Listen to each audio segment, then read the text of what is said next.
d'autoriser Monsieur le maire à solliciter une subvention auprès de la préfecture de la Gironde, ainsi qu'à signer tout document y afférent. Voilà. Y a-t-il des questions? Alors, Monsieur Ribeiro, oui. Vous demandez une subvention pour le projet aquatique du Loret, acté de la précédente mandature. Nous sommes très enthousiastes, comme tous les habitants, d'avoir à nouveau une piscine municipale, surtout pour que nos enfants puissent apprendre à nager. Toutefois, nous soulevons la contradiction entre ce projet et votre promesse de campagne. Nous citons de créer un parc naturel au Loret. Pouvez-vous nous dire votre définition d'un parc naturel?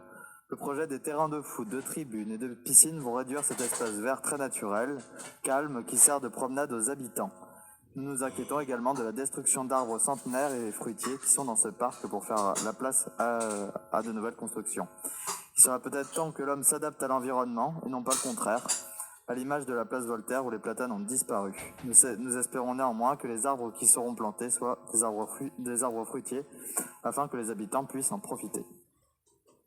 Bien, bon, pour la place Voltaire, vous aurez l'occasion au fil des années de voir le développement des arbres qui sont beaucoup plus nombreux que ceux qu'il y avait auparavant, avec des platanes dont certains étaient malades, je précise.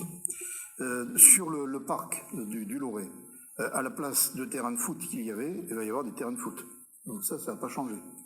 Deuxièmement, à la place de la Chartreuse, il y a la Chartreuse.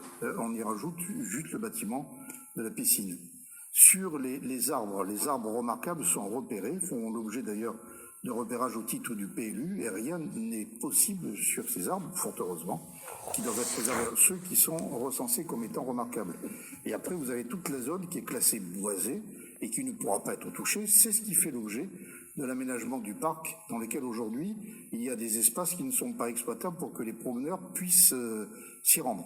Je pense de la plaine qui est en bas, etc. Donc ça fait l'objet de la troisième tranche du Loret, avec des accès qui seront de deux endroits différents, au nord-est et en ouest, ce qui n'est pas le cas aujourd'hui, et l'aménagement de cheminements qui seront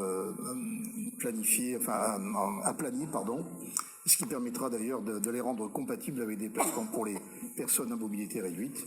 Au contraire, et puis il y aura même une aire à proximité de la piscine avec des bancs et tables bois, afin que les habitants puissent prendre un repas avec leurs enfants et profiter encore plus fort de ce parc.